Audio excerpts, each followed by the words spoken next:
la maestra Karina Caballero es coordinadora académica de la especialización de Economía Ambiental y Ecológica en el posgrado de la Facultad de Economía de la UNAM, donde también es secretaria de Planeación. Karina cuenta con más de 15 años de experiencia y una exitosa trayectoria en investigación y docencia en áreas de economía ambiental, métodos cuantitativos y evaluación de programas públicos. Sus trabajos en el área de economía del cambio climático la han llevado a colaborar como consultora en la CEPAL, en el PNUD, el Banco Interamericano de Desarrollo, el Global Water Partnership, entre otras muchas instituciones nacionales e internacionales. Desde 1997 ha sido docente en la licenciatura de la Facultad de Economía, donde ha impartido asignaturas como métodos cuantitativos, economía del cambio climático y economía ambiental. También ha sido profesora invitada en otras instituciones nacionales e internacionales. Es maestra por la Universidad de Siena en Italia, también maestra en economía por el Colegio de México y licenciada en economía por la Facultad de Economía de la UNAM. Maestra, muchísimas gracias por acompañarnos para un tema tan interesante y apasionante en este momento, que es el agua cotiza en Wall Street. Maestra, tiene la palabra. Muchísimas gracias. Quiero agradecer primero la invitación a este evento. El día de hoy es el Día Internacional del Agua y es una fecha que es muy importante tener presente. Entonces, mi plática va en torno a este tema que es muy controversial, ¿no? El agua en Wall Street. Entonces, estamos hablando de mercados financieros y del agua. El agua es un bien muy importante. Entonces, ¿cómo es que el agua está en Wall Street? Entonces vamos a ver primero que podemos ver que el agua obviamente tiene muchísimos valores, ¿no? Tienen valores sociales, culturales, ambientales y pues bueno, luego estamos aquí los economistas y vamos a ver que podemos identificar que el agua tiene un valor económico. ¿Por qué tiene el agua un valor económico? Pues bueno, podemos ver que el agua lo podemos considerar como una mercancía tal cual, ¿no? Que el precio de una mercancía generalmente nos dice la escasez. Entonces, entre más caro es un bien, más escaso es. Entre más barato, menor tiene precio. Y entonces, digo, bueno, pues hay un precio, una mercancía, la podemos considerar como una mercancía. Y también digamos que si vemos un precio alto del agua, entonces podemos pensar que el agua, el precio se puede usar como un regulador de su explotación, ¿no? Entonces vemos que precios altos, vamos a usar menos agua, vamos a tratar de ahorrar con la finalidad de que podamos de alguna manera regular el consumo intensivo del agua. Pero pues, sabemos que el agua también es un derecho humano. En el 2010, la Asamblea General de Naciones Unidas reconoció el agua como el derecho humano al agua y al saneamiento, los cuales son esenciales para la realización de todos los derechos humanos. Entonces, bueno, por un lado tenemos que el agua la podemos tener un precio y puede ser caro y podemos regular de alguna manera eso, pero si el agua es cara, entonces, ¿cómo podemos garantizar este derecho humano al agua? Entonces hay una discusión ahí importante que vamos a retomar al final, porque ahorita vamos a ver cómo es que el agua llegó a Wall Street, ¿no? Cómo es que el agua de repente está en un mercado financiero, que el mercado financiero dice, ay, las acciones suben, bajan los precios. Entonces, ¿cómo es que podamos identificar que ese valor se va directamente a un mercado financiero? Entonces, primero, vamos a platicar de ese mercado en específico, porque no es que todo el agua se va a ir a cotizar a Wall Street. Eso no es posible. Lo primero que tenemos que identificar es de dónde viene esa agua que se fue a Wall Street. Esa agua viene de California. ¿Y por qué de California? Porque California es importante. Bueno, resulta que es el estado más grande de Estados Unidos y el que concentra la mayor población. Tiene 39.5 millones de habitantes, que es el 12% de la población del país. Y además es el primero en el consumo de agua. Entonces es el estado que más consume agua. Y digamos que además de ello, pues bueno, consume mucho de agua porque cada vez está creciendo más la población. Pero ¿cuáles son los factores que inciden en la oferta de agua, en la disponibilidad de agua que tiene la población en ese estado?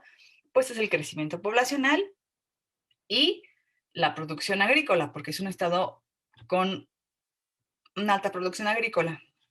Y además tenemos el problema que es un estado que tiene fuertes impactos climáticos. Acuérdense, hemos estado viendo en las noticias que hay un montón de sequías, que los incendios, y además eso se va a ir haciendo cada vez peor. Conforme pase el tiempo, cada vez va a ser un estado más seco, va a ser un estado que va a presentar menos precipitación. ¿Y eso a qué se debe? Pues está asociado a los impactos potenciales del cambio climático, ¿no? Que nos indica que el incremento de la temperatura se está generando y que puede ser mayor conforme pasen los años, y eso altera los patrones de precipitación. Por lo tanto, estos factores climáticos inciden de forma muy importante en la oferta del recurso hídrico. Y California es un estado que se va a ver afectado por estos impactos físicos. Pero bueno, y entonces, ¿cómo es que vamos de que California es un estado con mucha población, que tiene mucha producción agrícola, pero tiene poca agua? Y entonces, ¿y eso luego por qué seguimos viendo hacia cómo vamos a llegar a Wall Street? Bueno, pues resulta que en California, desde 1982, ya existen mercados de agua. No es que se les ocurrió de la noche a la mañana irse a cotizar a Wall Street. Es un estado con una tradición de muchos años de mercados de agua. ¿Qué quiere decir esto? Pues hay diferentes cuencas y valles y oferentes de agua, y entonces lo que hacen es que los que pueden disponer de mayor agua la venden en aquellas regiones donde hay menos disponibilidad de agua.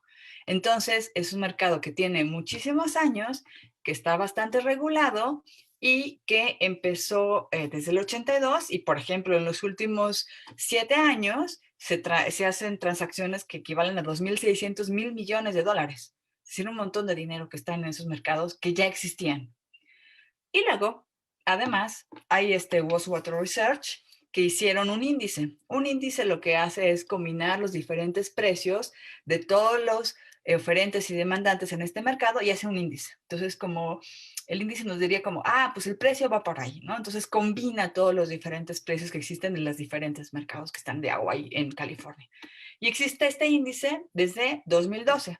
Tampoco es un índice nuevo. ¿Qué es lo nuevo? ¿Cómo es que este índice se va a ir hacia el mercado financiero? Entonces, antes de entrar a eso, vamos a platicar qué es esto del mercado de futuros. Resulta que hay un instrumento financiero que se llaman los futuros. Y estos futuros lo que hacen es que hoy, yo como comprador de algún bien en específico, puedo comprometer a tener en el futuro un precio de un bien, una cantidad o una fecha establecida. Entonces, estos mercados futuros ya existen. Siempre han existido, bueno, siempre tienen mucho tiempo de mercado financiero en el que se venden estos bienes, en el que se definen con anterioridad los precios de estos bienes. ¿Y yo para qué quiero saber en el precio del futuro del agua? O, por ejemplo, el precio del futuro de los bienes que se comienzan ahí, que fundamentalmente son commodities, ¿no? Entonces, ¿yo para qué quiero saber eso? Pues lo que yo quiero es como asegurarme hoy el precio que puedo tener en el futuro, ¿ok? Entonces, con eso, pues voy a manejar mejor el riesgo de mi empresa para tener más certidumbre, ¿ok? Entonces, ¿qué se comercializan en los mercados de futuros regularmente?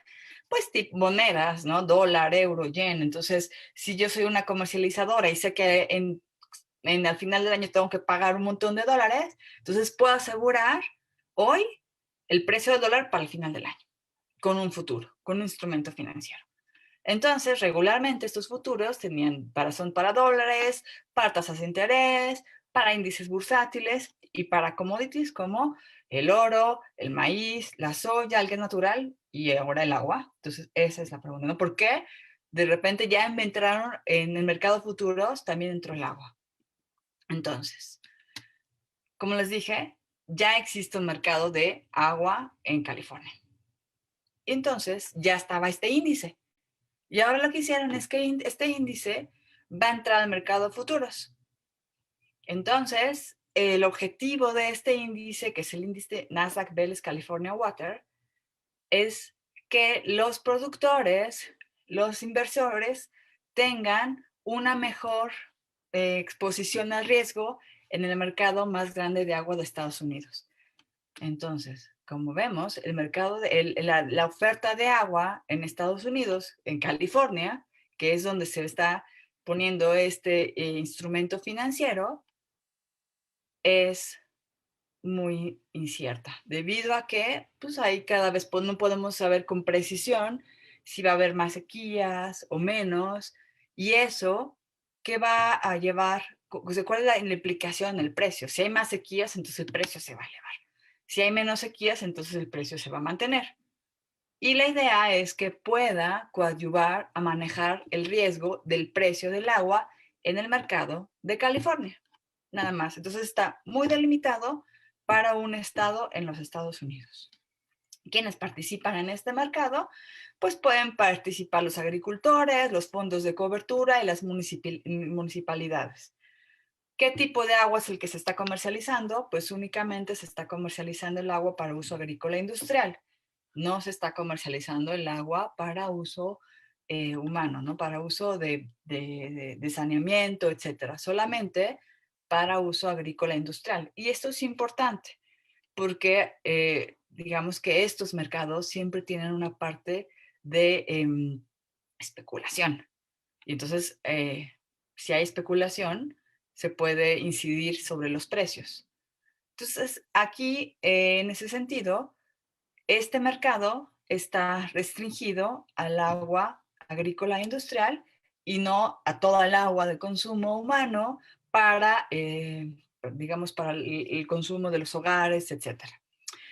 ¿Cuándo empezó a funcionar este mercado? Pues fue el 8 de diciembre del año pasado, 2020, o sea, apenas hace unos meses, y empezaron en el mercado de futuros de la Bolsa Mercantil de Chicago, que es la bolsa mucho más, la más grande del mundo en términos de instrumentos financieros derivados, de futuros, y empezaron con 1.1 mil millones de dólares en contratos vinculados a los precios del agua en California. Entonces, ¿cuál es el precio que se ve en esta cotización de este índice?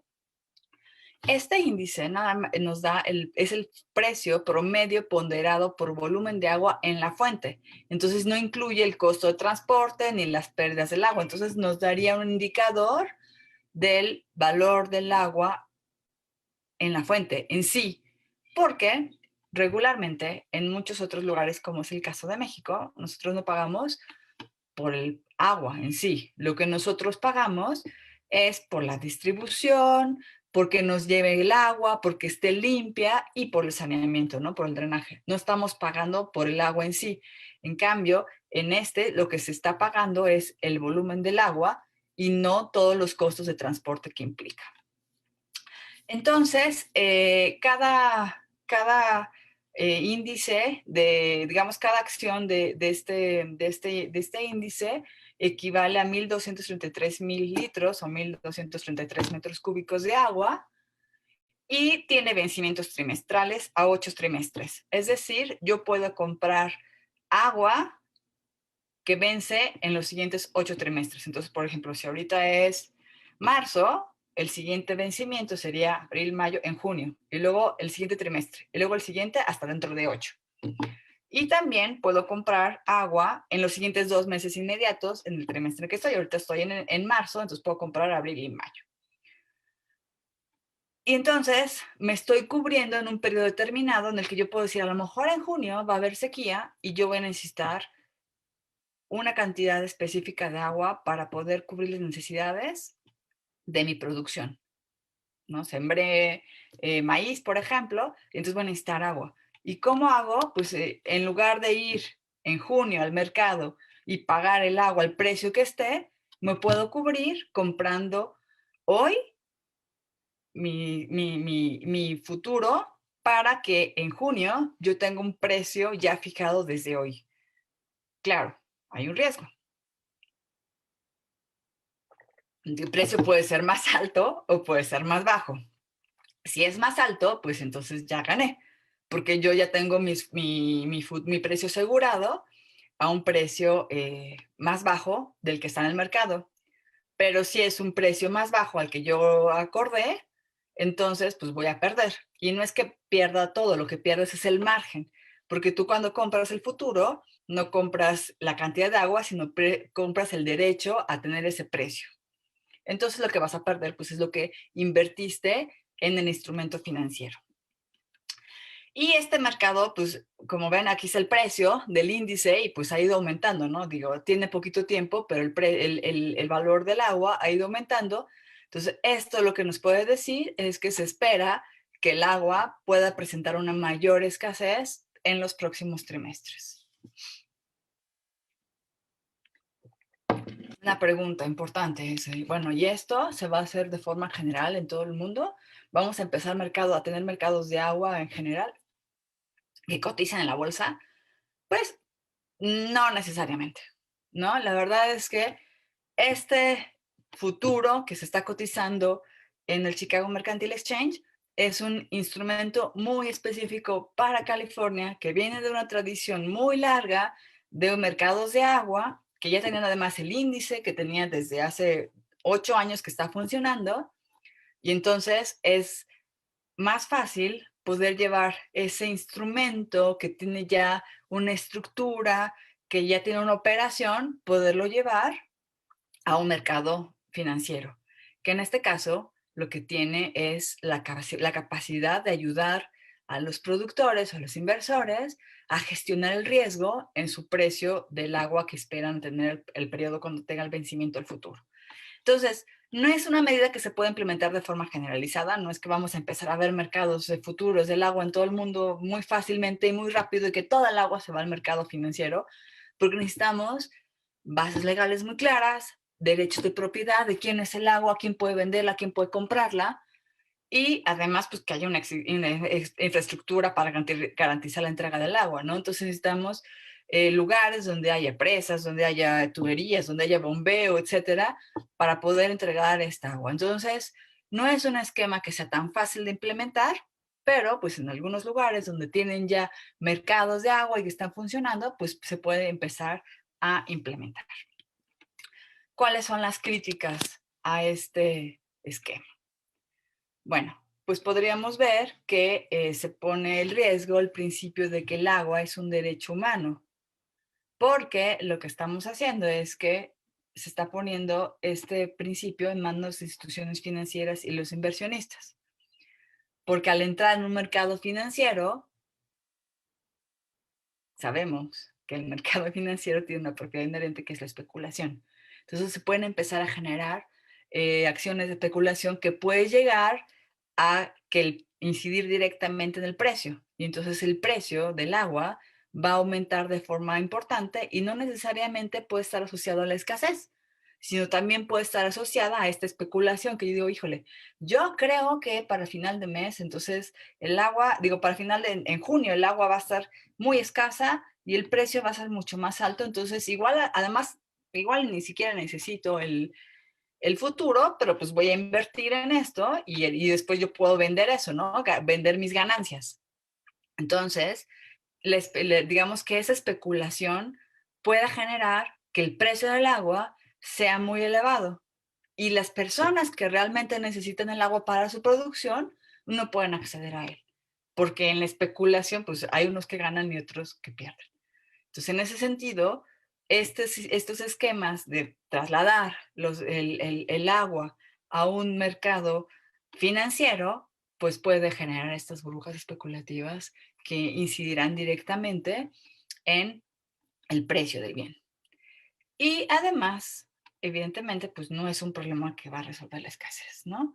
Es un instrumento económico que va a ayudar simplemente a gestionar el riesgo de los productores de California, en este caso, para poder tener el agua a un precio que sea adecuado para su nivel de producción de ellos. Entonces, en este sentido, el agua, el esquema de futuros no resuelve el problema de escasez que presenta la humanidad. Nos va a ayudar un poquito a gestionar el riesgo y que además los precios sean un poco más transparentes, pero particularmente en ese mercado. Okay, entonces, sí es un instrumento muy innovador. Es la primera vez que el agua entra a mercado financiero y que se rige por la oferta y la demanda, pero literal así en un mercado financiero. Pero digamos que no es un instrumento que va a ser generalizado y que en todos los países va a empezar a, a imponerse ese tipo de instrumentos. Entonces, es importante considerar este tipo de instrumentos que nos van a ayudar a gestionar el riesgo, pero no necesariamente es la solución a la fuente, a la escasez del agua en nuestro país. Bueno, en el mundo en general. Caballero, muchísimas gracias por su presentación. Creo que fue muy ilustrativa y sobre todo pues entender todo el proceso, ¿no? Porque estamos muy acostumbrados a leer solamente una parte de las noticias que no nos explican de dónde viene el valor del agua y por qué es importante esto. No estaba planeado hacer preguntas, pero nos sobran unos minutos y es algo que hemos visto mucho en redes sociales, que hay dos cuestiones principales. Una es que ya nos comentó usted que no es como que vaya a haber mercados de agua en todo el mundo a partir de esto, ¿no? Necesitan condiciones, pero bajo este mercado que ya existe en California, ¿esto tiene implicaciones para México? Esa sería la primera pregunta. Y sobre todo, bueno, pensando en la frontera norte, que pues México comparte con California. Y segundo, si al final de la plática nos comentó esto, ¿no? No resuelve el problema de escasez, pero quienes son o defienden esta postura dicen que nos ayuda más a valorar o a reconocer este valor económico del agua. Entonces, si pudiera compartirnos un poquito al respecto. Ok, muchas gracias.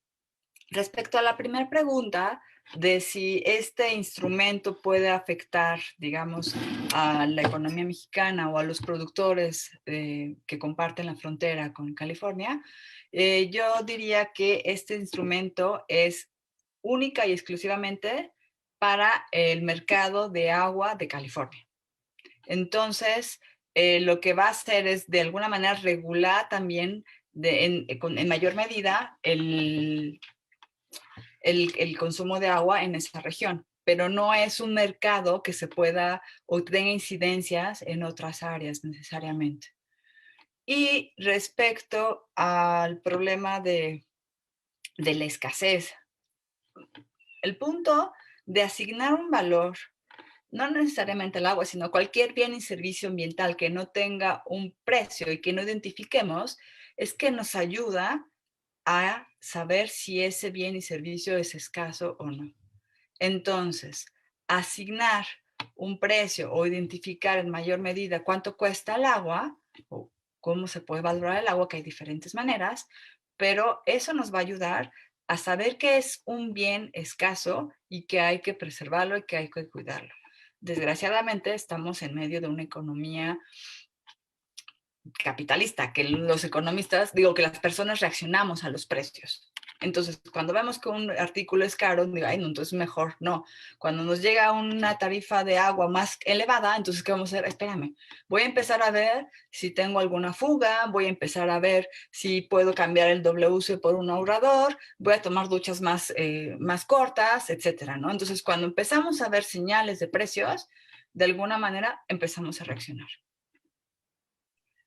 Muchísimas gracias, maestra. Pues creo que esto aclara de manera pues, muy importante todas estas discusiones que hemos tenido en las últimas semanas y meses en las redes sociales a través de si se debería o no ampliar este tipo de esquemas. Y creo que, como bien lo señala, pues eso son condiciones particulares, ¿no? Y cada país y cada situación decidirá si es lo más o menos conveniente de acuerdo a estas condiciones.